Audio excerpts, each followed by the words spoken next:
তাহলে সে এত মনোযোগ সহকারে, এত পরম ভাবে, এত সুন্দর ভাবে সে আমলটা করত। আর একটা বিষয় হলো, তারা নবীজিকে অনেক মানত। আজকে বর্তমান সময় সেই নবীর ওয়ারিসরা বর্তমান জামানার মধ্যে বিদ্যমান রয়েছে। নবীজি সাল্লাল্লাহু আলাইহি ওয়াসাল্লাম বলেছেন,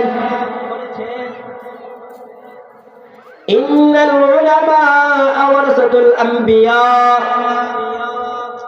নিশ্চয় আলেমগণ হলো নবীদের ওয়ারিস। বর্তমান সময় কিন্তু নবীর ওয়ারিসরা জীবিত আছে। তাই আমি আপনাদেরকে বলবো, কোনো সমস্যা হলে, কোনো প্রবলেমের মধ্যে পড়লে সর্বপ্রথম সেই প্রবলেমটা দূর করার জন্য যার থেকে পরামর্শ নেবেন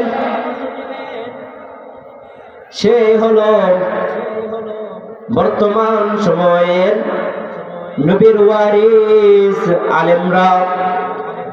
আলেমদের কাছে আসবেন, আপনাদের প্রত্যেকটা প্রবলেমের সলভ করার জন্য প্রত্যেকটা বিষয় আলেমদের কাছে আছে।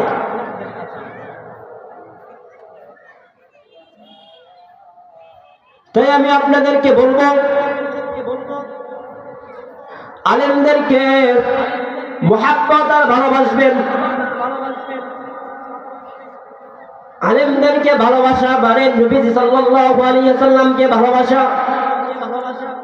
নবী সাল্লাল্লাহু আলাইহি ওয়াসাল্লামকে ভালোবাসা মানে স্বয়ং আল্লাহ রাব্বুল আলামিনকে ভালোবাসা।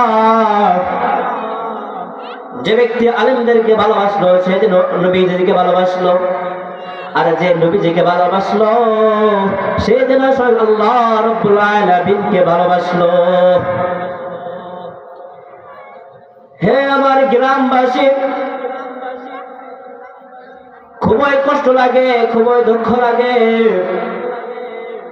যখন গ্রামের কোন যুবক ভাই, যখন গ্রামের কোন সন্তান ইসলাম থেকে দূরে সরে যায়, হুকুম আহকাম গুলো করে না, হুকুম আহকাম গুলো মানে না। আল্লাহ রাব্বুল আলামিন